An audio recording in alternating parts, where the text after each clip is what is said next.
Dans cette vidéo, nous allons parler des réseaux sociaux fertiles pour les arnaqueurs. Les réseaux sociaux que les arnaqueurs utilisent pour faire leur forfait. Et nous allons également voir comment faire pour se protéger. Alors, si vous êtes intéressé à voir ces nouvelles, ces pièges et comment se protéger, alors continuez. OK? Salut, ici c'est la chaîne Crypto, Monnaie et Investissement. Et sur cette chaîne, nous parlons de deux thèmes, les crypto-monnaies en général et quelques business en particulier. Si les deux thèmes vous intéressent, n'hésitez pas à cliquer sur s'abonner, activer la cloche de notification pour ne rien rater sur toutes les vidéos d'urgence et prenez place car il y a de la place pour tout le monde, y compris vous, quelle que soit votre position géographique. Ok? Mille merci à tous ceux qui sont déjà abonnés, qui me laissent des commentaires et qui partagent mes vidéos. Grâce à vous, on a plus de 6000 abonnés. Et je vous dis merci du soutien. On va aller dans le but. Mais oui, non pas cliquer sur s'abonner. C'est fait? Ok, c'est parti. Voilà, comme dit, nous allons parler des réseaux sociaux fertiles pour les arnaqueurs. Alors, avant d'en parler, sachez que la formation pour analyser, acheter, vendre les crypto-monnaies et les sécuriser vous-même continue. Donc, si vous êtes débutant ou intéressé à être indépendant en crypto-monnaie, alors sachez que je peux vous aider avec cette formation. Donc, si vous aussi vous voulez, préparez juste un budget de 20 000 francs CFA ou 35 dollars ou 30 euros et dites je veux ta formation. Ok, on commence. De nos jours, de nouvelles arnaques ne cessent d'augmenter sur certains réseaux sociaux. Bref, tous les réseaux sociaux peuvent être utilisés pour arnaquer, mais c'est devenu très récurrent sur certains réseaux sociaux qu'il en vaut la peine d'en parler.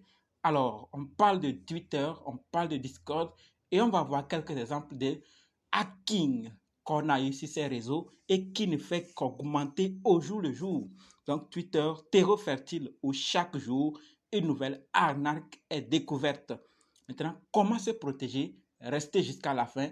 Après quelques exemples, après quelques hacking, on va voir maintenant comment se protéger. Donc, le stratège du projet NFT, Aristocat, revient sur le hacking de son compte Discord. D'accord, le 30 juin, Reis, d'accord, la personne en question, est contactée par une autre personne qui lui propose un travail pour un projet NFT. Ok, le Discord en question dispose 13 000 membres et semble tout à fait clean, d'accord, comme la plupart des serveurs Discord. On nous dit que la personne dispose d'une sécurité pour gérer les accès, donc comme tout serveur également, on lui présente. Maintenant, la personne présente un QR code qu'il présente à Reis, d'accord, le stratège Aristocate, et qui doit maintenant être scanné avec son application Discord. Donc, Reis doit scanner ce QR code avec son application Discord. Une action qu'il ne trouve pas choquante et qu'il exécute sans se poser plus de questions. Voilà, il se dit qu'il n'y a pas de problème et il le fait et il va y dort. Le lendemain, et il voit que son compte est hacké. D'accord, ce hack maintenant s'accompagne d'un lien de phishing suivant à dérober les NFT des détenteurs des NFT Aristo4. Donc, tous ceux qui avaient ces NFT ont vu tout à l'eau. Juste et en scannant, vous voyez, juste en scannant le code, le QR code, Reis a permis à l'attaquant de se connecter à son compte Discord. Voilà un exemple sur Discord. Et une fois en possession du compte maintenant, il ajoute son compte en tant qu'administrateur et prend plusieurs droits. D'accord? Donc, il prend maintenant plusieurs personnes sur le serveur et il publie. Il rend tout le monde, il enlève les administrateurs et lui-même il devient propriétaire et là maintenant, il publie son message de phishing et bannit l'ensemble des modérateurs de Discord. Donc, on nous dit qu'après plusieurs, parce qu'il a modifié, il a banni Donc, il y avait quelques-uns encore qui ont lutté et heureusement, après plusieurs tentatives, les autres membres ont réussi à récupérer les pleins pouvoirs et ont restauré Discord.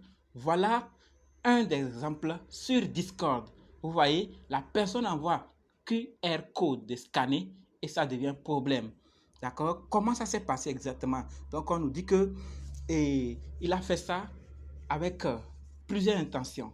Mais on va maintenant aller sur Twitter. Quel exemple encore s'est passé sur ces réseaux sociaux? On nous dit que là maintenant, un utilisateur va contacter les artistes NFT sur Twitter prétendant une proposition d'emploi. D'accord? Après avoir vanté les mérites de l'artiste pour lui faire baisser sa garde, l'arnaqueur lui envoie un PDF spécifiant les détails de la mission proposée.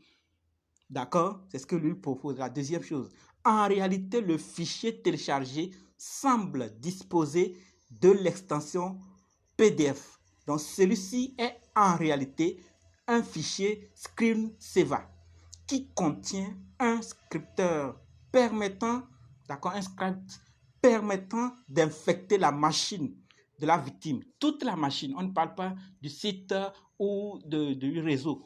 Toute la machine, disons ton PC, ton ordinateur, ton appareil, il infecte ça.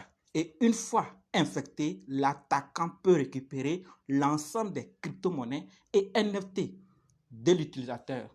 Voilà. Donc, on nous dit que c'est une simple modification du nom du fichier et il ajoute le PDF à la fin. Puis, il remplace l'icône du fichier par une icône du fichier de code indésirable pour dépasser la taille maximale de 650 mots fixée par Virus Total. Voilà à peu près ce qui s'est passé sur Twitter. Et bien, j'attire votre attention, comme je l'ai dit, les réseaux sociaux fertiles, c'est presque tous les réseaux sociaux. Ce n'est pas parce qu'on parle de Twitter, ce n'est pas parce qu'on parle de Discord que vous allez penser que c'est uniquement sur ces réseaux. Twitter, Telegram, WhatsApp et YouTube et autres réseaux seront utilisés. Donc faites attention. On va maintenant voir comment se protéger si vous vous trouvez dans un cas ou autre. Comment se protéger? Il faut prévenir. Vaut mieux que guérir. Donc, on va maintenant se préparer, faire ces étapes afin de minimiser. On ne peut pas limiter parce qu'il y aura des nouveaux qui viendront sans le savoir. Ils vont cliquer sur certains liens qui vont affecter. Donc, faisons ceci pour minimiser. Donc, la première des choses, pour se protéger, il faut, d'accord, il faut d'abord, faut pas stocker vos clés privées sur votre ordinateur, d'accord? Faut pas stocker ça.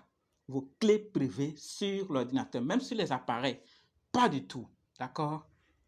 Et deux, ne téléchargez pas et ou ouvrir des fichiers reçus. Donc, il ne faut pas télécharger, il ne faut pas les ouvrir reçus par des tierces qui ne sont pas dignes de confiance. C'est-à-dire ceux que vous ne connaissez pas. Quelqu'un ne te connaît pas. La première rencontre, il t'envoie un lien.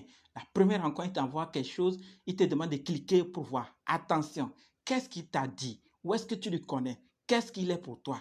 Afin de pouvoir cliquer. Si tu cliques plutôt et que il a une mauvaise intention, il te prend tout et tu ne lui contacteras nulle part puisque tu ne le connais même pas.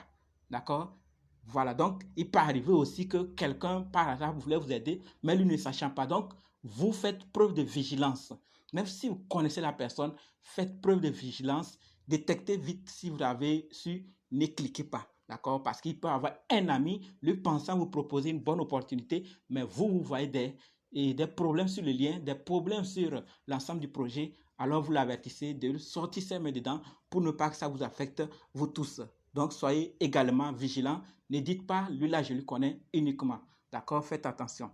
Et toujours vérifier l'extension d'un fichier téléchargé avant de l'ouvrir. Troisième solution. Et la quatrième maintenant, détenir un compte Discord ou autre réseau non professionnel pour éviter de lier son compte pris à ses activités personnelles. Et la dernière, évitez de prendre des décisions totales ou bien trop tard dans la nuit. OK? Donc, le gars en question, il a cliqué, il a scanné le code, on parle de Discord, il a scanné le code à la veille, c'est-à-dire la nuit, vers 1 heure comme ça, avant de dormir. Donc, vous voyez qu'il a pris précipitamment la décision et le lendemain, il s'est vu tout son compte hacké. Donc, faites beaucoup attention. Tous les réseaux sont concernés.